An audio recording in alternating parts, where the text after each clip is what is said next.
My name is Lisa Griffith. I'm one of the ladies with United Methodist Church, and we have a speaker tonight, Molly Griffiths, who is with Truckers Against Trafficking. So without further ado, here we go. Thank you so much.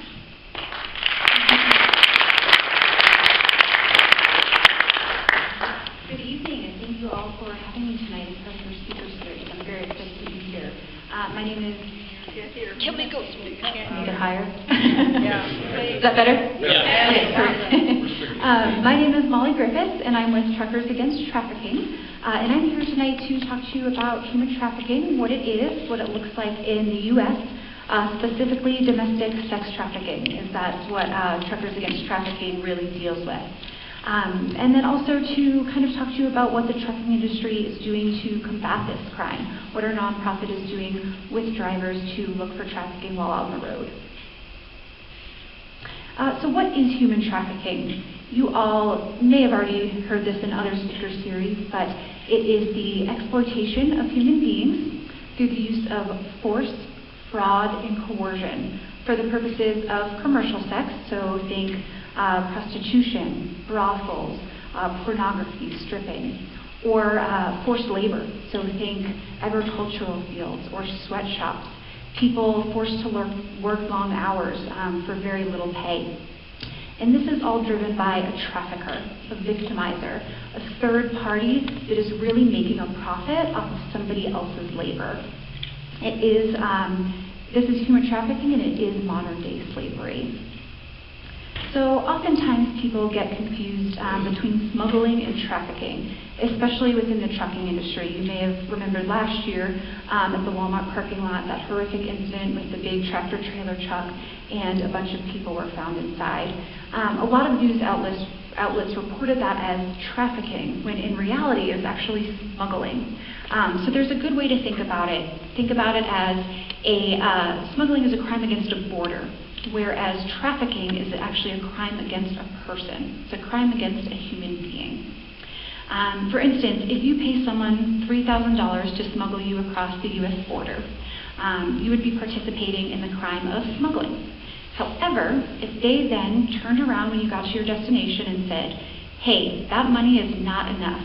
You now have to work for me for X amount of years to pay off your debt. You have now just become the victim of trafficking. Human trafficking can involve movement, but it does not have to. For instance, we worked with a survivor who had been trafficked out of her own home by her father when he allowed men to come into their garage and rape her for money. Again, there's no movement involved, but it was surely trafficking. Oftentimes people ask, why can't this person just leave? Why can't they get up and walk away? It's important to realize that the victims aren't always chained down. They're not always behind locked doors. Sometimes there really are invisible chains that are holding this victim in this terrible situation. And those invisible chains are force, fraud, and coercion. Now, force can be anything from one-off beatings to brutal assaults. Victims can be raped, gang raped, assaulted, mutilated. They can be forced into drug addiction, anything you can think of. Now, fraud is false employment offers, promising a young boy or girl a fantastic new job, a job as a model in a fun new city, trying to get them to leave their home. Anytime false employment or lying about work conditions exist, then fraud is present. But by far the most powerful means that traffickers use is coercion. And this is the very powerful psychological abuse where the trafficker plays the daddy or the boyfriend role. You know, they may threaten the person with harm to themselves or harm to their family. Anytime that coercion is present, anytime a minor is present, it is automatically considered a trafficking case. So in an adult human trafficking case, force, fraud, and coercion all have to be proved, but with anytime a minor is involved, it's automatically trafficking, and that's really important to remember. The child might be smiling, she might be, appearing like she wants to be there, but they really need an adult to stand up and do for them what they can't do. And this is especially true because many of these victims don't self-identify as victims. They may be so fooled by their trafficker that they think that this is what love looks like. They may think that in a couple of years, them and their trafficker are going to go off and live this happy life. That may seem really silly to us and seem really strange and hard to understand, but you have to remember how entrenched these psychological abuses are, and you have to remember that these victims are often young teenage girls, and these pimps are usually older males, so it happens quite frequently. Sometimes the best way to really understand a topic is to dispel the myths that surround it. So one big myth is that we live in a slavery-free world, that there are just no slaves left in the world. Unfortunately, I'm going to show you some stats that prove that false. So there are over 40 million victims of human trafficking globally. That means that there are actually more slaves today than at any other point in history, and that includes the 400 years of the transatlantic slave trade. Human trafficking is a $150 billion industry. That makes it the second largest criminal activity in the world. This is not just a crime that's happening somewhere far away or in a third world country. It is happening in the United States, and it's likely happening in our neighborhood. No one is immune from this crime. 1 in 6 runaways are at risk of being trafficked. While no one is immune, especially those who are vulnerable and don't have a good support structure at home, are likely to potentially be caught up in trafficking. A victim may be forced to have sex up to 20 times a day.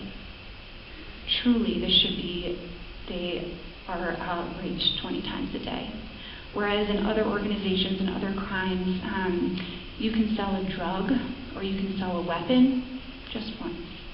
But you can sell a human body over and over and over again. And traffickers know that, and they exploit that. The second myth that needs dispelling is that all traffickers look like this. They look like pimps we see on TV with the fuzzy hats and the canes. That's not the case. Traffickers are all around us. They take on all sorts of appearances, shapes, and sizes. For instance, if you take a look at the screen here, you can see that these are people that have been arrested recently for human trafficking charges. It really doesn't know any racial, gender, socioeconomic bounds. It can be anyone. I'd like to point out the woman in the top right corner. She was actually India's Deputy Consul General for the state of New York when she was arrested in 2013, and she was accused of making her housekeeper work for 16 hours a day for $3 an hour. She also fraudulently obtained that staff member's visa. This is what the pimps in our society look like. And when we're talking about domestic sex trafficking, this horrendous quote says it all. "There's no better feeling in the world for me than turning a girl into a prostitute. It's a special feeling that very few ever get to experience. That satisfaction comes from knowing that when you walked up to her the first time you met her, if you told her your plan, she'd run the other way. But through some sweet talking and careful planning and execution, this girl is about to go sleep with dudes and bring you the money. It's a great feeling." Now, part of the reason that this crime runs so rampant in our culture is because we have these deeply embedded cultural stereotypes where we glorify the pimp and we really dehumanize the prostituted person. You may have seen in the 2000s, we had a show called Pimp My Ride. We also have parties that are called pimp and hose parties that really glorify these slave drivers. We even have ads targeted at our kids for Halloween costumes and backpacks. And no matter what you think or believe politically, no former Secretary of State should be referred to like that in a political campaign. Our culture really needs a wake-up call. Often, young children play the wildly popular game Grand Theft Auto 5. In this video game, you can actually have sex with a prostituted person, causing your score to go up, and then you can murder her. It's time for us to start talking to our children about what pimps really are, because these are the types of messages that they're getting from the media and from society. And while no one wants to think that this happens in their hometown, reality just doesn't bear that out. From the FBI conducting national stings to recent busts in LA, in Ohio, Nevada, this crime knows no borders. And why do we have so many victims of human trafficking? Because there's a continuous demand for illegal sex.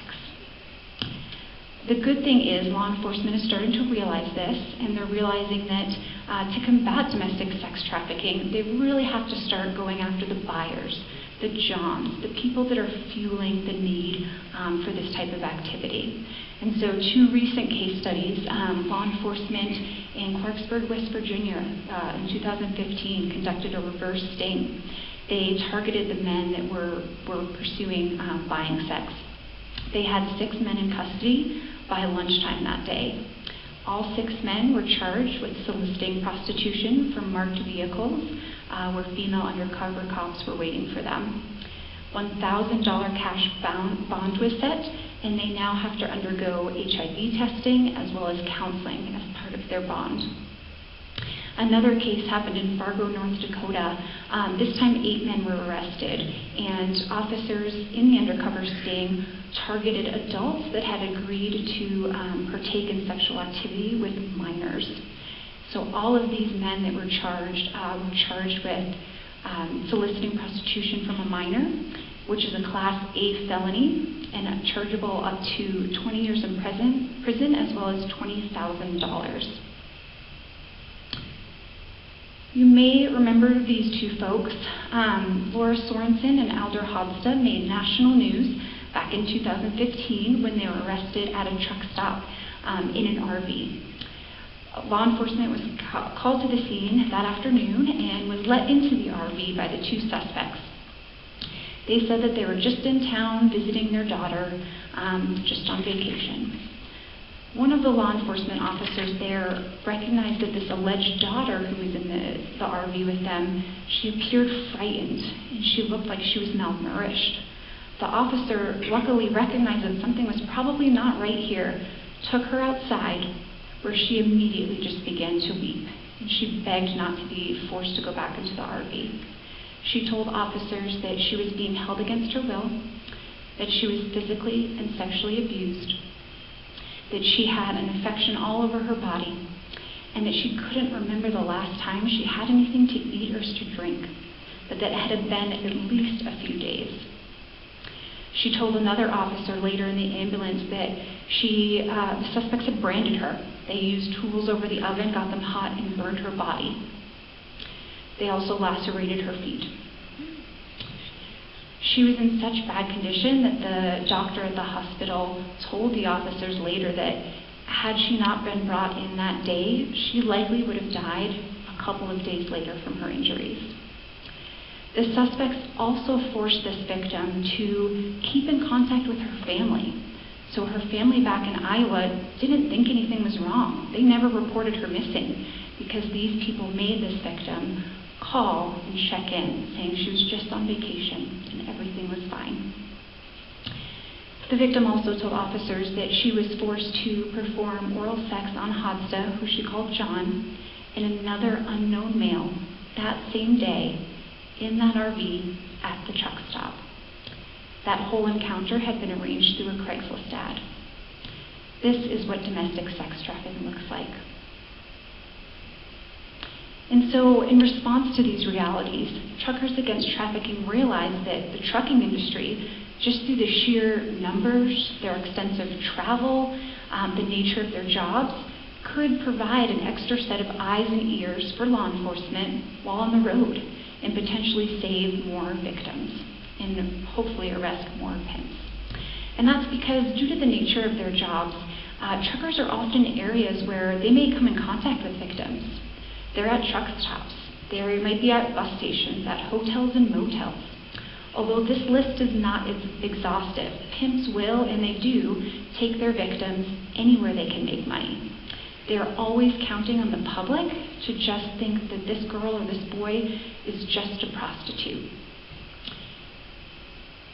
Imagine if everyone was trained and knew what to look for. That is our goal with Truckers Against Trafficking. And so we started in 2009, and our mission is to educate, equip, empower, and mobilize members of the trucking and the busing industries to combat human trafficking as part of their everyday normal jobs. We have three main goals. The first is to saturate the trucking industry with our training materials. I'll go into a little more detail about our DVD and wallet card, but we also have window decals and posters. We actually have a poster that we had a survivor help design that's geared towards victims, and we ask truck stops to hang it in the restrooms so victims can see that there's help. Our primary training tool is our training DVD. It's a 26-minute training DVD that safety directors at trucking companies can easily implement during their regular training and orientation. We want to make it as easy as possible. All of our training materials are free to members of the trucking industry so that it doesn't take a lot for them to get involved. And this is the wallet card I mentioned. Ideally, we'd like to have a wallet card into the hands of every truck driver in America. You can see on the right-hand side, that's the front of our wallet card, and it has the National Human Trafficking Hotline number right on there, which is 1-888-3737-888. We do write it and say it that way just because it's easier for people to remember. And that is actually a number that anyone can call, not just drivers. So anyone in the U.S., if they see something that might be human trafficking, we encourage them to call that number. On the back of the card, which is the left side, you will see a warning. We do tell drivers not to approach traffickers. That might not only be dangerous for the driver, but also for the victim. So we ask them to just make the call from the anonymity of their cab. However, if it's taking place at a place of business, we do ask them to let the manager know what is going on their property. This is the inside of our wallet card. You'll see on the left-hand side the basic definition of human trafficking, as well as underneath it, what law enforcement really needs to open an investigation. So this helps drivers know what they should be looking for when they call to report a tip. Actionable information is extremely important. So as much detail as possible on what the suspect looks like, what the victim looks like, what the car looks like. If you can get a license plate, that's fantastic. Any pictures, that's even better. As well as address, time, date that you saw. All of that really helps law enforcement. On the right side of our wallet card, you can see some red flags and some questions to ask. These are to help drivers kind of figure out if they might be talking to a victim or figure out if they're looking at a trafficking situation. So things like, does he or she have branding over her body? Do they know where they are? Do they have their ID on them? Do they talk about making a quota? All of that can help you figure out that what you're looking at probably is a trafficking situation, and then you can make the call. It's important to stress that the call should be made immediately. Traffickers tend to move their victims around because they don't want their victims to make relationships, and they don't want them to know where to go for help, so they're constantly in transit. So if a driver can make the call right away, that's incredibly important so that law enforcement can get involved and can get there quickly before the trafficker's already moved on somewhere else. It's also important that we remind our drivers that it's okay to call and be wrong. The staff at the hotline number is trained to answer questions to help you figure out if you're kind of unsure about a situation. They can help you figure out if it might be trafficking. And it's okay to be wrong. We'd rather have them call and have the situation not turn out to be human trafficking than have them to just sit back and ignore it and have that victim continue to live a life of sexual slavery. The stigma around prostitution is alive and real, and it's in many circles. In the trucking industry, we found that a common term is the term lot lizard, and that's used to describe someone selling commercial sex. We hope that by educating and empowering the trucking industry and the drivers out there, that they start to realize that what they're looking at is probably domestic sex trafficking, and these women and children and boys, they probably don't want to be there. We're hoping that this information helps them, the next time someone comes and knocks on their cab, that they look at the person and they say, hey, you might be a victim. Let me see how I can help you. And so to that regard, we created our own window decal for the sides of trucks. And these, again, have the National Human Trafficking Hotline number so that the drivers can have that right there on their windshield, and potentially so a victim can see that this is a safe space they can come to maybe get some help. We also hope that it reminds drivers that they may be the only person that this victim is interacting with, and they may be the only person that can help them. And all they have to do is make a quick phone call. A great case study came from one of our truck stop partners. Field manager Depot Adepti, who was working at a TA truck stop in Maryland. And he was doing his nightly rounds, making his checks, when he ran into the night porter, Alan Bailey.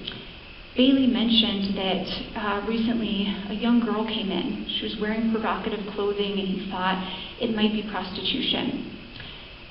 Depot decided to go talk to the girl. He also talked to the older man that brought the girl in with him. He realized after talking to them that something wasn't right, and he was probably looking at a trafficking situation. He called law enforcement, who came right away, and law enforcement actually immediately recognized the women from a X Factor ad that they had been investigating on Backpage.com, a common site where women are sold, women and men. They've been investigating these X Factor ads for 2 months, and they immediately recognized this woman. They were able to arrest these 3 people, 2 men and 1 woman. They found out that they were advertising as many as 12 women from all over the states. They were setting up appointments, booking hotels, and forcing all 12 women to engage in sexual activity with these random strangers, and they would then take the money and go. They were also forcing the women to continually take drugs so that they were always high. They made them work with very little sleep, and they made them perform sexual acts on the 3 of them as well, under threat. Depot's call not only arrested these 3 traffickers, but law enforcement, because of that call, were also able to save 6 of the victims from the X Factor ads. TAT also realizes that busing is a huge industry and a great place to kind of raise up and help us get this mobile army going, extra people to help look for trafficking while on the road. So just very recently, we started our Busing on the Lookout program, our bottle program. And our goal, again, is to train as many people as possible. As I mentioned, traffickers and pimps like to move their victims around as much as they can. And oftentimes, they may take public transit. Bus terminals are actually a really big area for traffickers to recruit out of. They're essentially going to bus terminals to look for vulnerable youth that might be running away or might be having a bad day or coming home from work.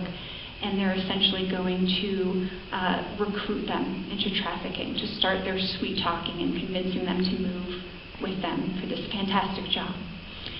It's our goal to train not only all bus drivers, and that includes commercial and school bus drivers, but also to train all the people in bus terminals, so maintenance workers, people working the ticket booth, everyone that's around that might notice something suspicious if they see people interacting in a weird way. TAP's second goal is to work with law enforcement and other government agencies to really facilitate the investigation of human trafficking. We firmly believe that the trucking industry can work with law enforcement to close loopholes to traffickers. And so we routinely bring the two groups together at a federal, local, and state level to help do that. And our third and final goal is to marshal the resources of our partners to combat this crime. We really can't do this work without our partners, whether that's people in the trucking industry, our shippers, manufacturers, law enforcement, other nonprofits. All of these people play a huge role, and they often offer us their experience, their time, their expertise and influence, and that really helps in a number of ways, whether it's training their employees, encouraging another key industry stakeholder to become involved, or just by spreading the word of TAT. These are some of our partners, and they're incredibly helpful in getting our work done. Along these same lines, we also created a 48-foot-long show trailer, and this is called our Freedom Drivers Project. It's basically a mobile exhibit on human trafficking in the back of a big truck. And we made this in order to educate audiences all over the U.S. about the realities of domestic sex trafficking and what the trucking industry is really doing to fight this crime. The Freedom Drivers Project has already been invited and attended events with U.S. congressmen, national and international leaders. It's often at large trucking shows throughout the year, and it's usually always at our coalition builds that we do with law enforcement. And the good news is the TAP program is actually working. We've already had almost 2,000 calls into the National Human Trafficking Hotline from truck drivers. That has resulted in 557 likely cases of human trafficking, involving over 1,000 victims.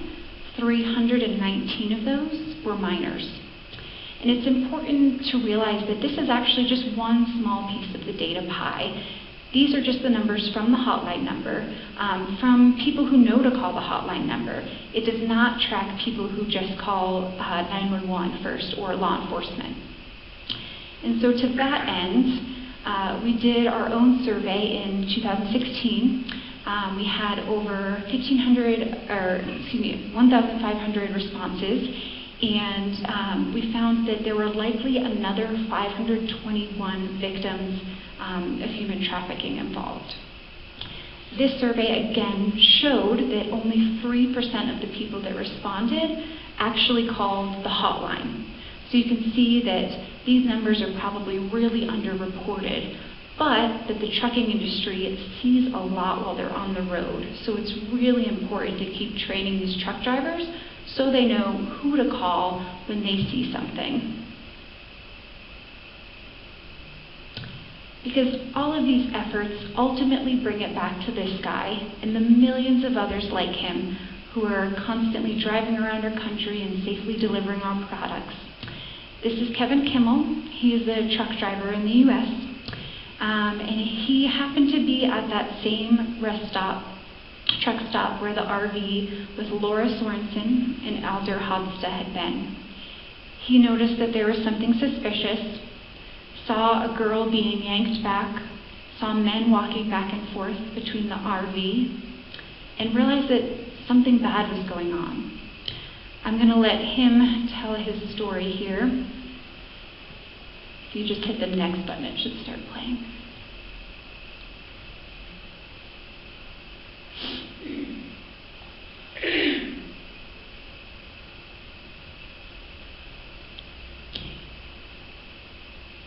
If you just go to the next slide, maybe.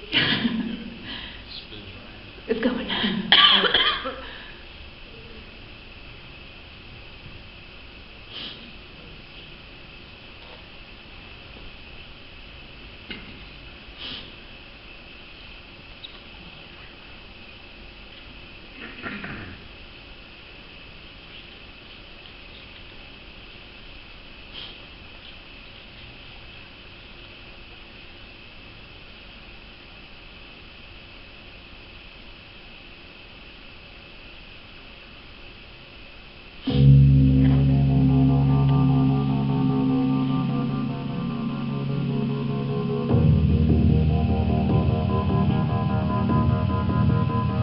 finished up night deliveries early in the morning.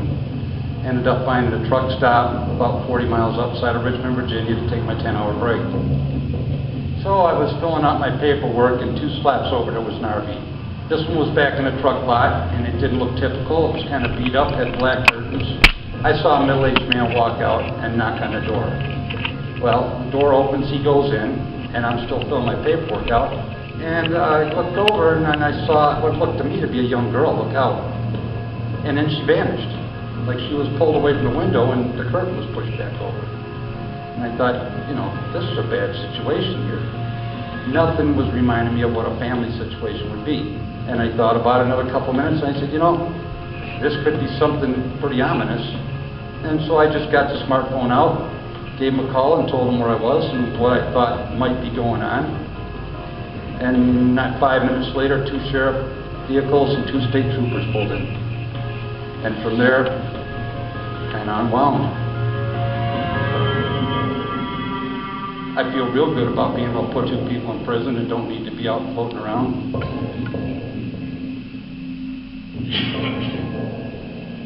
You know, traffickers have done an amazing job convincing us that she's just a prostitute and that we should just turn and look the other way. And this is a really highly effective business model for them, isn't it? Because we're all looking away, and they and the buyers are effectively raping America's women and children and making a ton of money while doing it. And they've also convinced us that this problem is too big, too dark, and too heavy for us to do anything about it.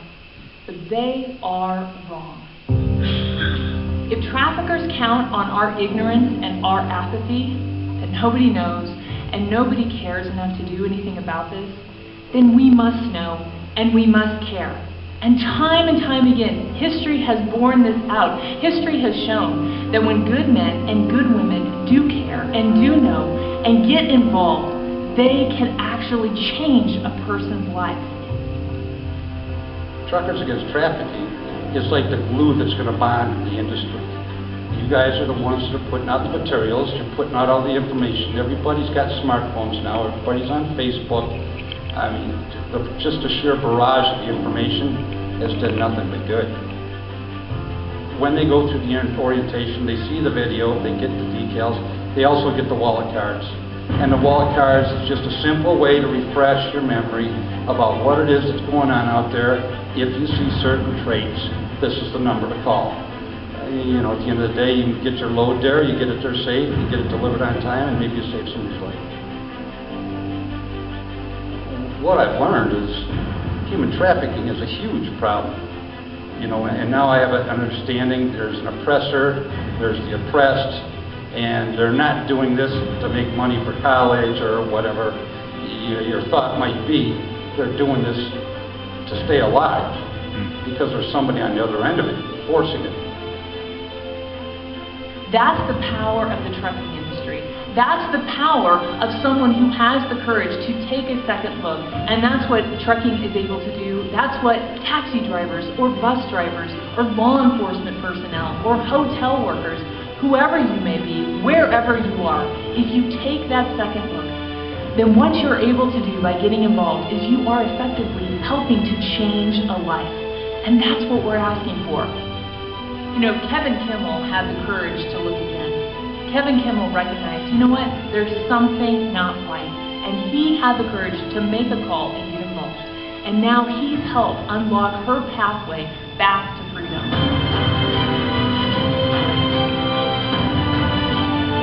No matter what it may look like on the outside, no matter what it may seem like that moment in that parking lot or wherever you may be, that person is a human being.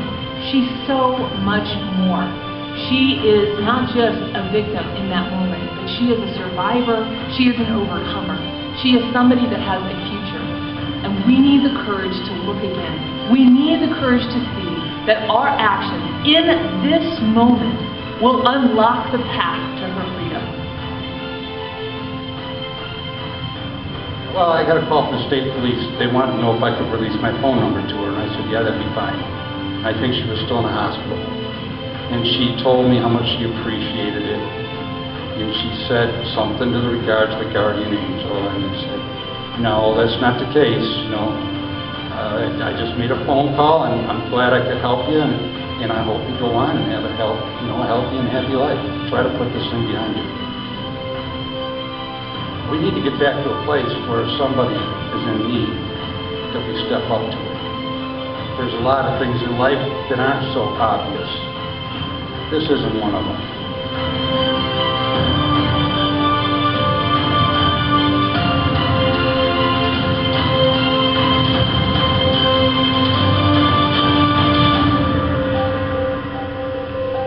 My name's Kevin Kimmel, and I'm a trucker against trafficking.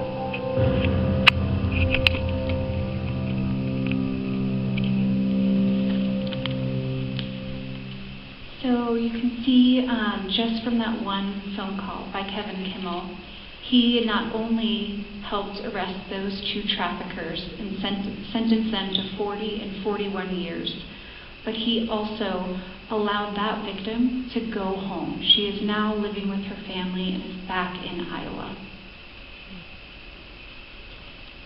So people often ask us, how can we get involved, especially drivers? What can we do? First and foremost, if you ever see a potential human trafficking situation, we ask that you call the hotline number immediately. Again, time is really of the essence in these cases. And please don't just assume that someone else will make the call. You could be the person that changes that victim's life. Secondly, if you happen to be at a rest stop or interacting with a victim somewhere, we ask that you take a victim-centered approach. Show compassion, be kind, ask questions from the wallet card. Just showing that victim that you care and that you're willing to help does a great service for these victims, whether or not they're rescued that day or not. And lastly, spread the word. Tell colleagues and friends about this problem. Tell your truck drivers in your community. But really also take it back home to your dinner tables. Talk to your children. As I mentioned before, we really need to have these honest conversations with our children because they're getting so many terrible mixed messages from media and society. But if they hear the truth about what pimps are, and they hear it from someone they love, that could truly make a difference in keeping them from a potentially terrible situation. Human trafficking is the greatest human rights violation of our time. A lot of people want to make a big impact with their lives. They, want their careers to mean something. Not everyone is always in the position for that to be possible. But we have found that truck drivers and those all over the transportation industry really are. They're the eyes and the ears of our highways, and they all play a critical role in really arresting more traffickers and hopefully bringing more victims home. Thank you so much. That's my presentation. I don't know if we have time for questions, but we can do some quickly. Yeah? When you call the hotline, do they then take care of calling the emergency vehicle? That's a great question. Yeah, they will get law enforcement involved. They have local contacts everywhere, so that's why we really tell you to call the hotline. They may have you call law enforcement as well, just to kind of speed up the process, but they take care of that. And then they also keep track of everything, so we can really have an understanding of where trafficking is happening. And if you go to their website, you can actually click on your state and your city and kind of see the breakdown of the statistics they have. Great question. Yes? About runaways.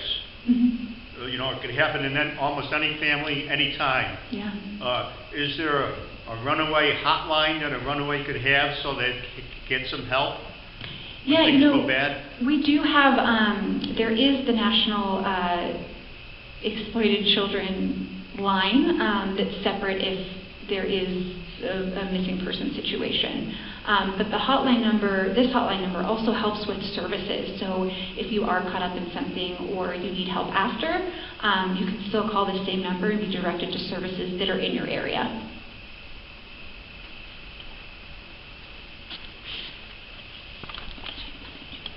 Yes. I saw recently that there's a bill in front of the legislature for training for truck drivers. Yep. Are you involved with that? Yes, we are. We're in favor of the bill. There's been a couple, that one just passed in the House that has moved to the Senate.